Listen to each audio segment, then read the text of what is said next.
Hello,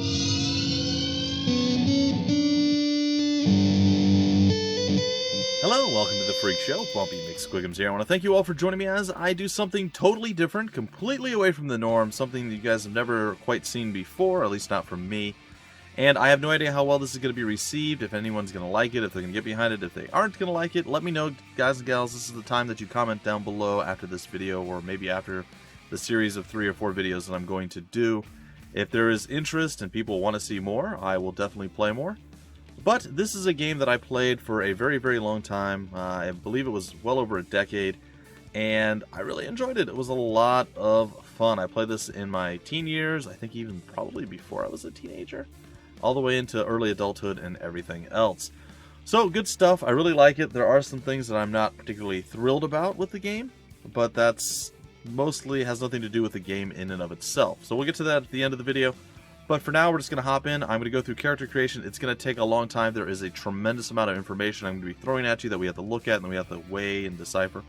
Full disclosure, and this is an upfront disclaimer as well, I am not an expert at this game. In fact, I've been away from the game for several years. So there's a ton of stuff that I don't know that I'm going to tell you incorrectly, possibly. I'm not going to be the best min-max type person. Hopefully you guys don't mind my theme music playing in a loop in the background to kind of negate some of the silence that you're going to hear otherwise, other than when I'm talking. Otherwise it's just going to be like dead air, like I was saying. So, character creation. I am going to create a male character.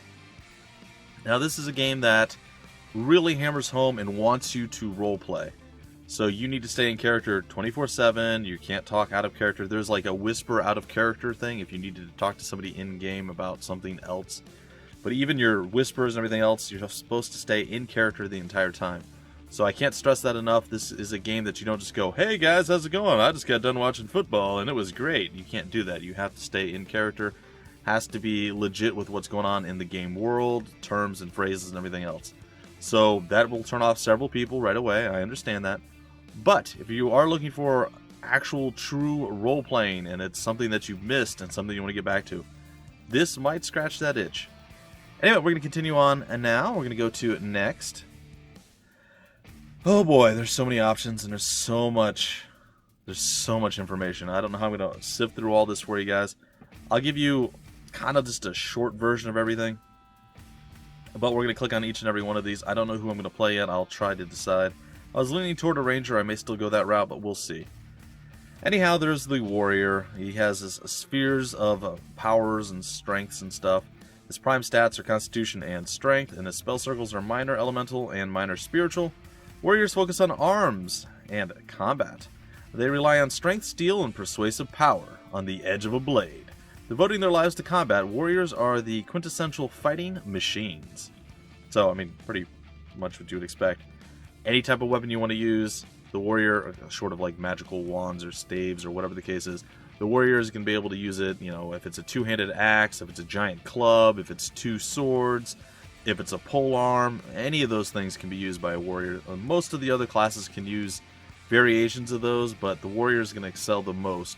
I believe the rogue and maybe the paladin, I think it's just the rogue, is going to be the other one that can excel a lot with different weapons. So let's go check out the rogue. Rogues specialize in maneuvering and manipulation. Adept with weapons and armor, they learn skills such as picking locks, detecting and disarming traps, climbing, perception, and ambushing. In most societies, the rogue is as honorable a profession as any others. So, this game does rely a lot on multiplayer things. If you get hurt, you have to go to an empath. There are other ways to heal, but it's supposed to be promoting multiplayer stuff, interactions with other players and whatnot.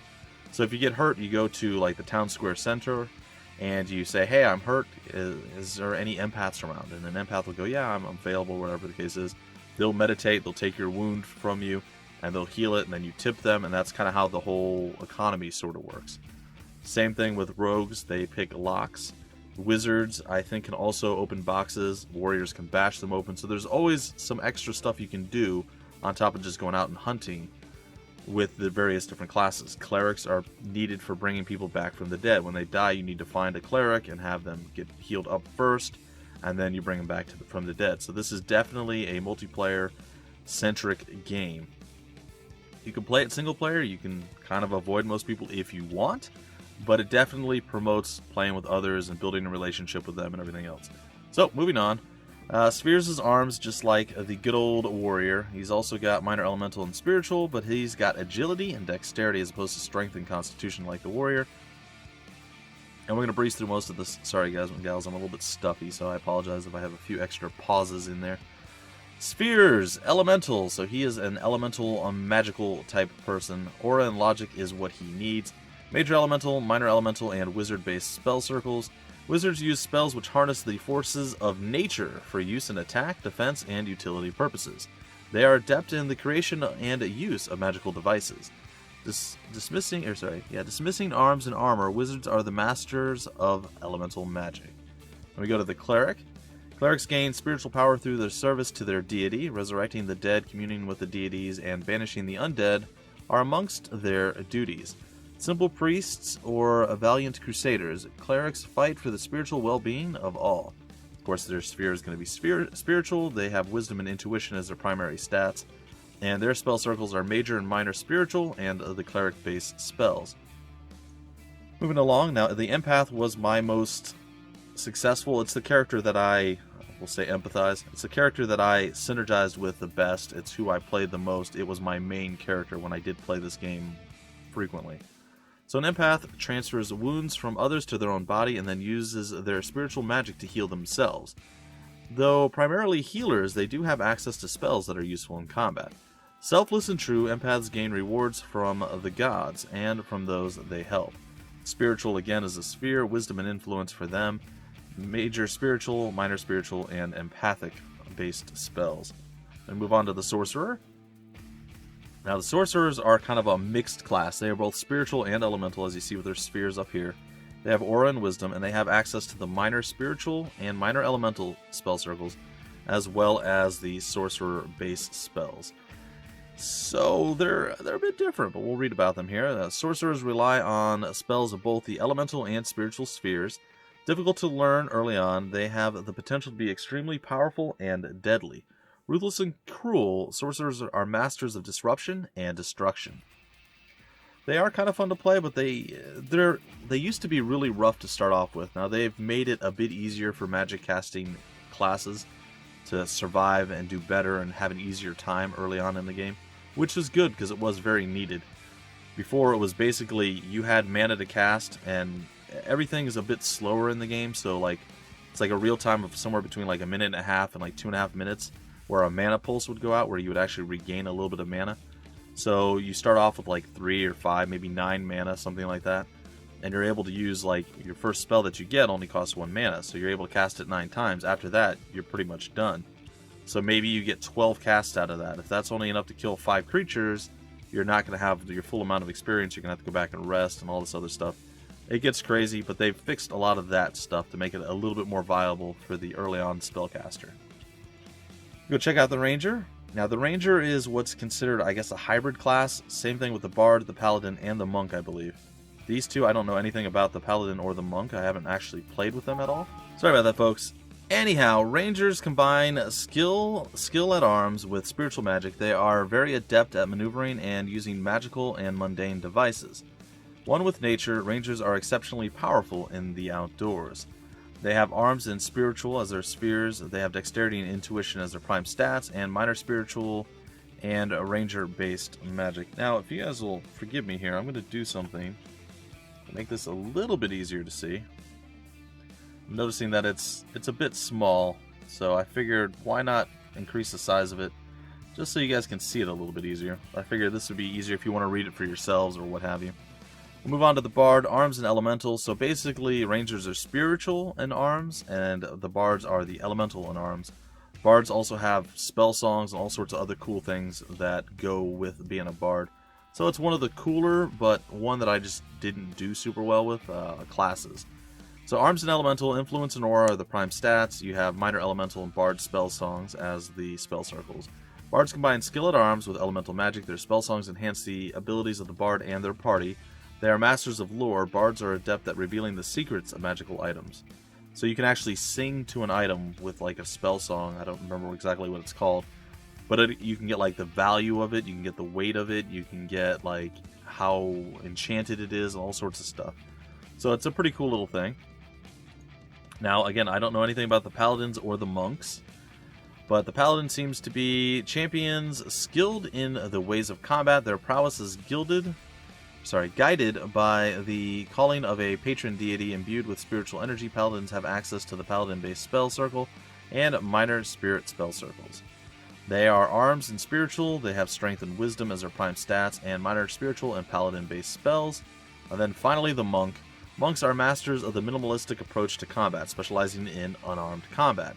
Dedicated disciples of the mystical interactions of mind and body, monks have access to the minor mental spell circles, I don't even know what that is, and the minor spiritual spell circles. Strength and agility are their prime stats, and they are an arms-specific thing, which is interesting. While I would like to try the monk, I'm probably going to go with something, maybe I'll go with the bard this time around. But yeah, these are the different classes you can choose. This I didn't mention at the beginning, and I apologize for that, but this is they have a free-to-play model. It's not great, but at least to let you get into the game, play it a bit, and see if it's something that you really like or something you hate. And then there are subscription-based things moving forward. And therein lies one of my issues I'll get to at the end of the episode here. But yes, they do have a free-to-play model, and you can go and play it, experience it, and have fun and enjoy it. And you can do quite a bit with the free-to-play model, but there's definitely stuff that's held back from you. So just be aware of that, but definitely go check it out. I'll have the link down below in the description of the video, of course, where you can go and sign up and play for free. So we're going to probably go with Bard, I guess. We'll see. Alright, next up, here we go. We get to choose our race. So there's humans, giant men, half-elves, sylvankind, dark elves, elves, dwarves, halflings, forest gnomes, Burgal gnomes, half-Krolvin, Arithian, and Aelotoi. I got nothing. I have no idea how to pronounce that. Anyhow, I'm just going to go through. I'm going to go through real quick, and you're just going to take a peek over here at the different stats that change. If you guys want to pause and read each one, if you're really into what's going on for character creation, like I'm willing to spend a big portion of time because that's what you need to get through all of this. But at the same time, reading every single word about every single thing gets to be a bit off, we'll say. So you have the humans there. You guys can, like I said, pause and read. You'll see the strength and intuition and logic all go up. There are no negative effects. The giant men have more strength and constitution, but they lose dexterity, agility, aura, and logic. And I apologize, I need to go back one step here. As a bard, influence and aura are my two big ones. Okay. My apologies. Influence and aura. I'll try to keep that in mind. Influence and aura. Alright. So the half-elves are half-human, half-elves. They don't have the strength benefit from the humans, but they are more agile. They lack a little bit in discipline, but their influence is a bit higher. We'll take a look at the sylvankind. They're more like forest elves, I guess. And they have pretty high dexterity bonus with 10. They have 5 to agility. Again, lacking a little bit in discipline, but the aura is a bit higher. This isn't bad. It's not great for the bard. The dark elves are what most people would consider like it's like tailor-made for the sorcerer class, but they are obviously dark elves. They're like, forsaken, kind of. Like, they went against the rest of their elven kind, and it's just bad stuff. You guys can read about it here. And there's a ton of lore online and everything else, guys and gals. So if you want more information, there's definitely a bunch there. But essentially, most people consider dark elves to be a little bit more evil than most of the other races. So they're not super healthy. They'll have less hit points. The -5 to constitution. You have the -10 to discipline. Their agilities, their dexterities, their aura's pretty high. Their intuition's okay, bonus, and wisdom is okay, and their influence is down. Definitely limited in what they can do. And you have the elves. They have less discipline, higher agility. They're really good for... I thought they were really good for, like archery and things of that nature. But I'm not sure that they necessarily are. They should also be pretty decent at casting spells. We have dwarves, very hardy, 10 strength, 15 constitution, lots of extra HP. If you look at them in comparison to the giant man's a bit stronger. However, the dwarf has a bit more constitution, so he's a bit hardier. Less agility, discipline's decent, aura's down, and influence is down. Logic is also a little bit of a bonus there. The big problem with dwarves is, or I wouldn't say problem, but they're not really spellcasty type peeps. So, yeah. Then you have the halfling, which would be like a hobbit for those of you scoring at home. Minus 15 to strength, so definitely geared more toward magic. Constitution's there, so they're actually pretty hardy. They have a decent amount of hit points. They're rather agile and dexterous. So even a rogue, maybe? Maybe if you use like archery or something? I'm not sure. I'm not 100% positive. However, discipline, aura, down a bit. Influence, not so great. Their logic and intuition's not bad, though. Like I said, discipline and aura, yeah. So their intuition's not too bad. Then you have gnomes, which are even smaller. And you have two different variety of gnomes. Forest gnomes and Berg Hall gnomes. I'm not sure what the difference is. I'm sure it tells you here. But essentially not very strong. Still decent on their constitution. Dexterity, decent. Agility, decent. Discipline, decent. Wisdom, but they have a negative effect on influence. And the difference between the two is... I guess these guys lack a little bit in discipline. But they seem to be better overall. I'm not sure. Half Krolvin, pretty strong guy. He's kind of a midway point between the giant man and the dwarf. He's got strength and constitution. Not super logical, wise, or influential. But agility's okay. Constitution's there and strength is there. Then the Erithian, I believe that would be another spellcaster type individual. Seems to lack a bit in strength. Could be a decent archer as well, though dexterity and agility are both not there, so probably not archers. Like I said, guys and gals, it's been a long time since I played, so... I mean, I played a little bit recently, but like since I played a lot and really knew what I was doing, it's been a long time, so... My apologies if I'm a little all over the place with what I'm saying, but I'm just trying to go through the different stats here. And finally, the Alatoi... I don't know how to say it, it's fine. Again, lacking in strength, but dexterity and agility are pretty high. Discipline's up there, intuition, logic, and then a little bit on the influences down. So for my bard, I kind of want to go half-elf, but I don't think I'm going to. I think I may be a little bit on the more simplistic side, and I'm considering it. I think I might just go human. I know, it's kind of a cop-out, but I'm going to go human for this. Alright, so then we scroll back down here, and we get to choose the culture. I don't really care so much. I'm not going to go through all this stuff. I'm probably going to have no culture. I don't think it affects anything. Sorry about that, folks.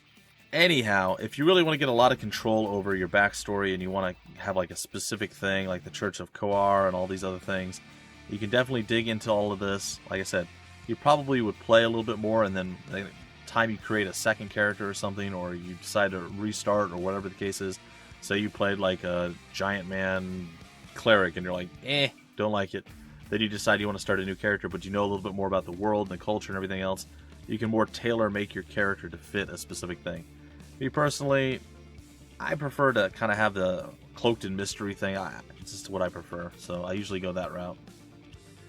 Alright, then we get to go in a little bit of appearance. Now again, the appearance is all based off of text. So you look at the person and it says, you know, this person's bald with amber hair, which is weird because he's bald, but it's fine. With ale brown eyes, alabaster skin, so on and so forth. So we'll go with average height.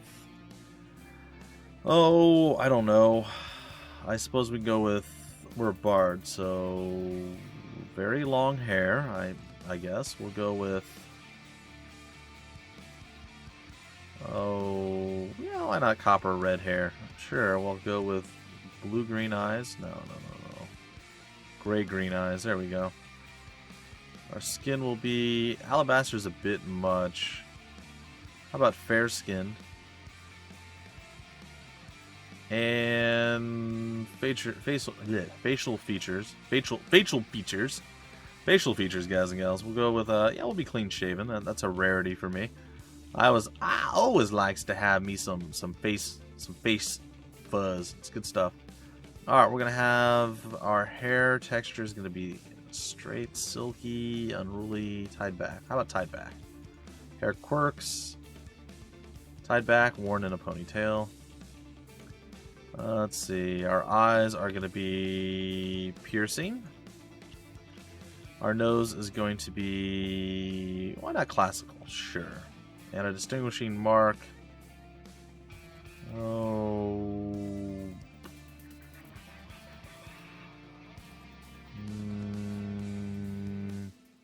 Sorry, guys and gals. Heavy jowls. No, we're not going to go that route. No, we're not going to have a distinguishing mark. That's fine. Alright, we're going to go next.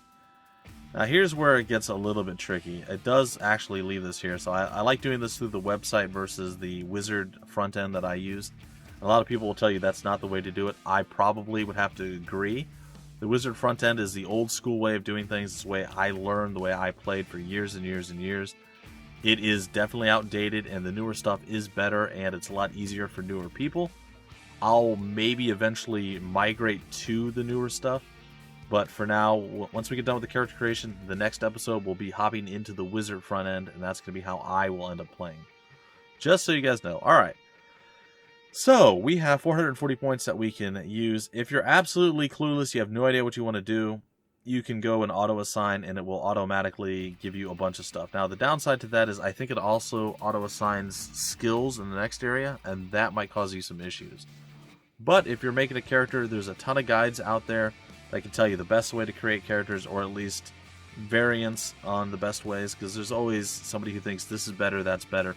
Sometimes one person's right, sometimes somebody else is right, and depending on what you're going to do with the character, like what weapon you're going to use, or whatever the case is, it all depends. So, there's a ton of guides and information out there. You can find it. It's pretty easy to find. It should all be through the basic game website. So, just look if you're curious or you want to know. So, I'm going to probably make a mockery of everything here. So, just be aware of that. Like, I know sort of roughly what I'm doing, but not 100%. So, if anyone who is really good at the game or knows everything there is to know about the game sees this, they will probably mock me, facepalm, and be like, "You're an idiot!" And I don't disagree. So what we're going to do is we're going to go probably... I'm probably going to go like 87 on strength. I'm probably going to go to 48 on 48 on Constitution.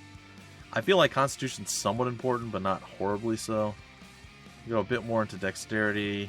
Bit more into agility. We're going to kind of just get some of these up. We go around 50 in discipline. Now, aura is pretty important. By the way, all of these different various traits, they all have a little descriptor down here, and it is pretty important. So strength measures your AS, which is your attack strength. It's when you swing a weapon, that's the number that you're using that it hits.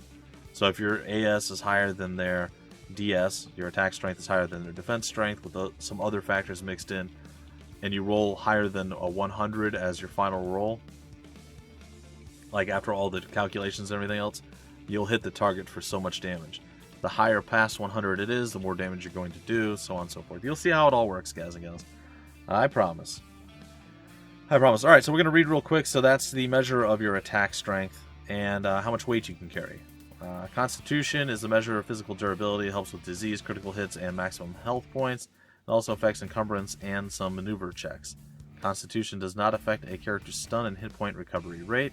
Dexterity, a measure of the hand-eye coordination, fine motor skills, aids actions requiring precision and deft manipulation, such as picking locks, picking pockets, skinning, aiming ranged weapons, or targeted attacks. So whether you're ambushing with a sword, like at somebody's leg to chop them down, make them fall on the ground, and then kill them, or if you're shooting a specific... It says aiming ranged or targeted attacks. So yeah, so if you wanted to shoot an arrow into somebody's eye or something like that, right? So dexterity, pretty important for rogues and the like.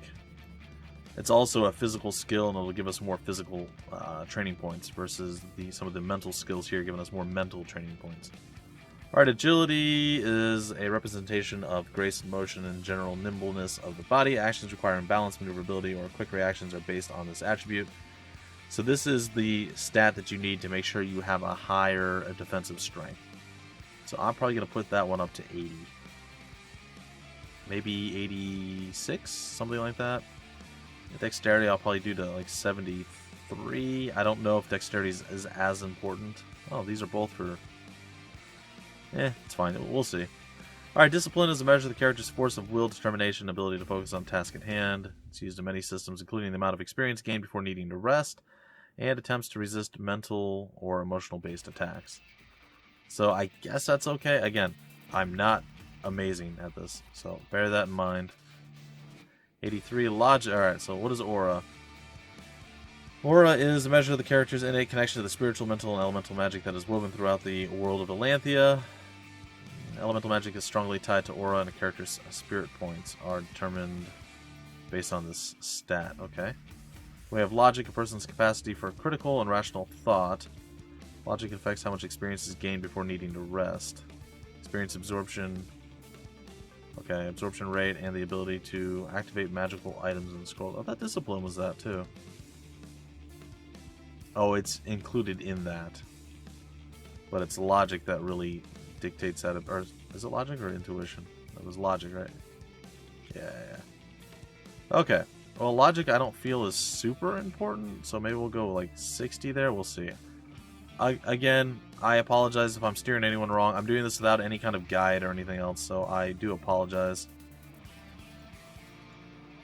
I don't like the fact that I'm going to have to manipulate this a little bit. I don't think wisdom is as important for me.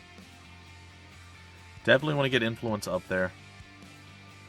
Agility and strength are definitely important. Aura is pretty important. Logic, I guess I could lower it to maybe like 57. Intuition, what is this? A person's innate or instinctive ability to sense things without conscious deduction or critical analysis. Unlike logic, intuition is the ability to make decisions with little or no supporting evidence, relying upon subconscious hunches. This includes prescience. What? Prescience? Sure. Perception and luck. I'm not sure what that's. It's fine. I think I can lower intuition a bit more. Maybe go with like a 51. Wisdom represents a person's common sense, pragmatism, and ability to draw upon past experience to evaluate new challenges. Person's conscious connection with spirituality. So this is the one that's towards spiritual magic, which we don't need necessarily. I know I have no more points to distribute. Thank you. Thank you for sharing that with me, friend. Okay, so at this point, dexterity. I feel like I need constitution. I have a little lower than I'd like, but it's okay. I'm trying to see what I can get rid of. Maybe a little bit more out of logic. Maybe we can pull 1 out of dexterity or 2. I just want to get influence up a bit higher. I think that's going to be okay. It's probably not great, but we're going to go with that. So 45 physical, 46 mental. I feel like that's okay. I almost want to say that I'd rather have... Yes, thank you. Please stop doing that. 86... You may only generate. You may only have. Oh, greater than. Okay. Alright, so we're going to go with aura. Alright, so that's it. I'm done. Let's go. So now we go into the training portion of what's going down here. So let's see the different stats and skills that we can use. So we've gone through everything. We have 45 physical, 46 mental. And we have a whole bunch of stats that we can. A whole bunch of stuff that we can train guys and gals. And like I said. Feel free to take the time, look up a guide, and see if you're making your... I'd say just get in, maybe even auto do whatever, and then play it a little bit and enjoy. Now, you will sink a lot of time into it, so if you lose your character and decide to start over, it is going to be a pretty big loss. But, just see if you like the game. Have fun with it, and don't worry so much about min-maxing everything. If you really want to go into it, and you're like, I think I'm going to commit some time to this, I am going to like it, I'm going to go in, and I'm going to do this, then by all means, just go for it.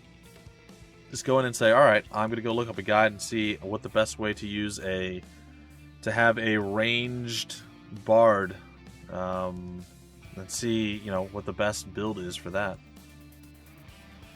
Now, I'm not going to go with ranged weapons. I'll probably go with the basic sword and board, something like that. That just seems to be a thing that I tend to do more often than not.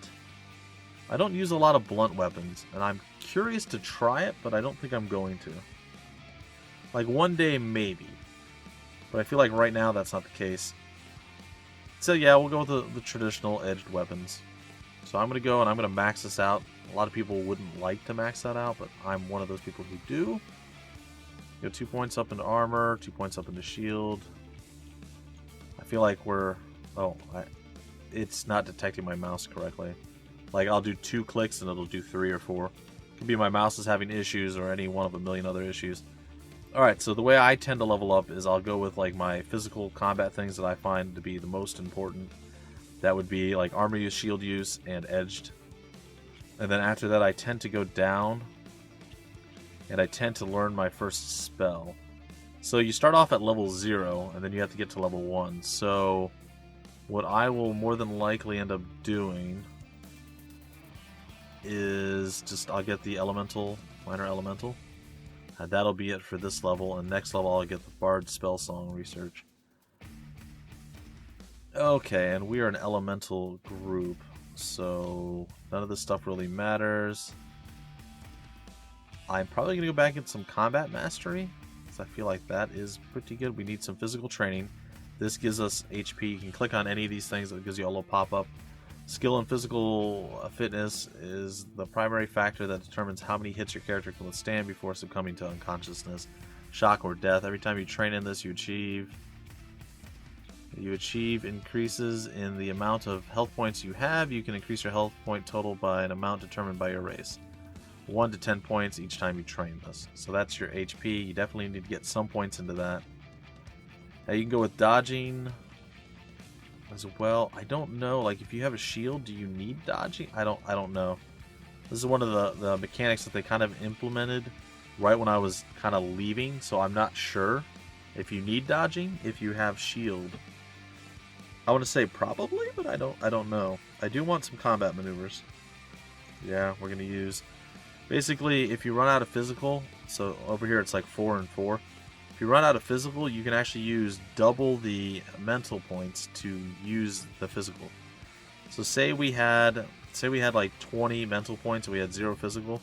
We could use 8 for this side plus an additional 4, so 12 to do that. It's a bit crazy, but it works. All right, so combat maneuvers, physical training. Was it harness power? I think this is the one that gives us magic points. Yes, this will increase our maximum mana, so we definitely need to get harness power.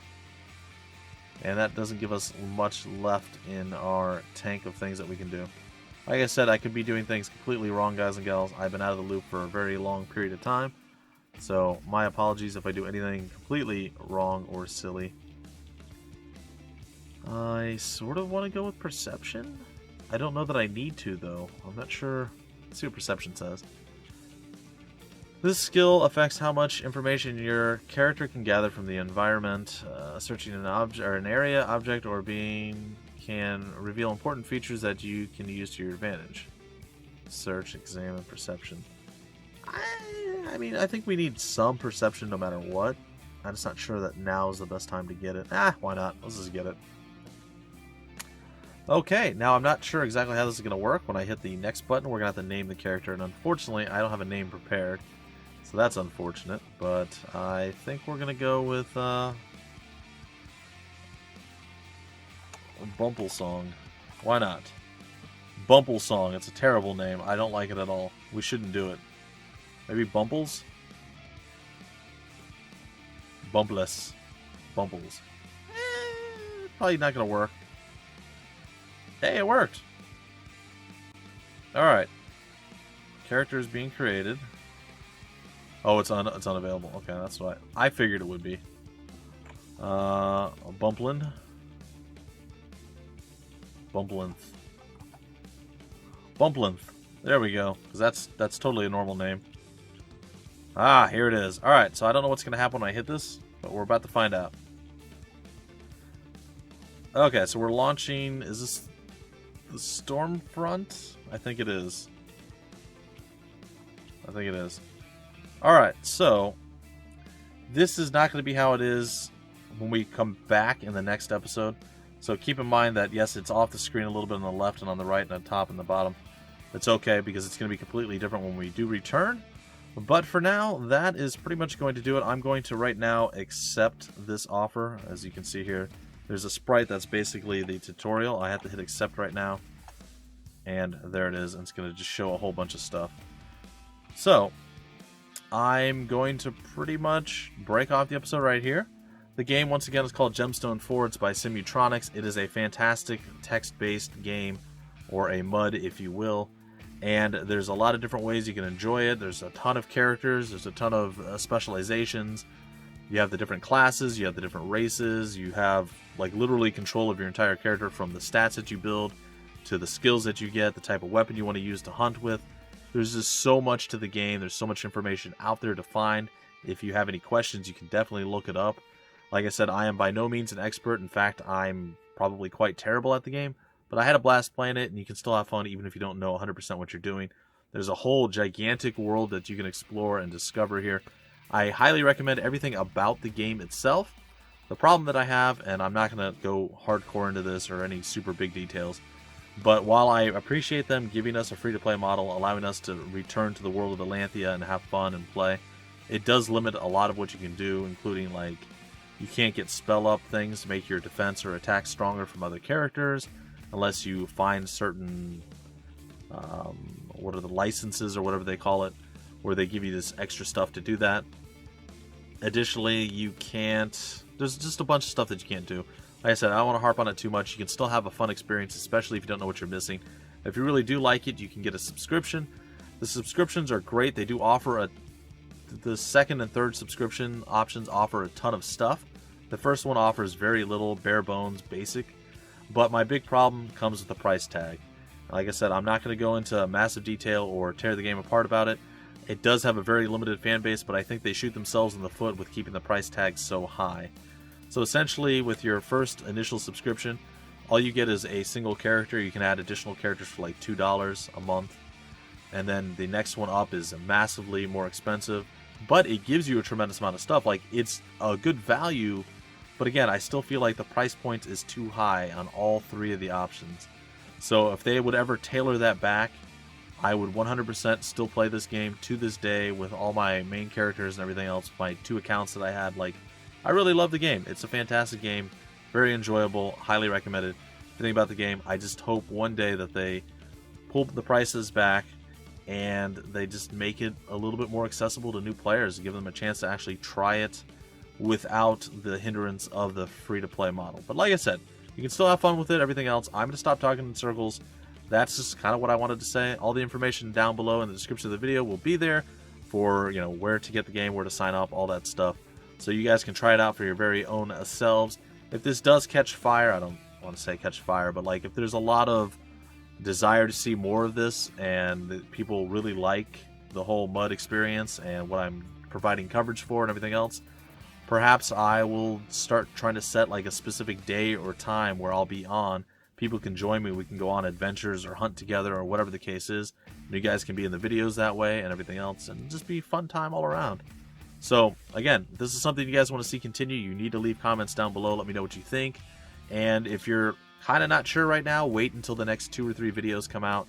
And after I basically get through this, the next tutorial video where we hang out with our little pale blue sprite over here and all that other stuff, you will have a pretty good idea what the game has to offer, and you'll be able to make a more educated decision. Anyway, folks, until the very next episode, which I'm hoping will come up real soon, my name's Bumpy McSquigums. Thank you so much for stopping by the Freak Show, and I will see you later.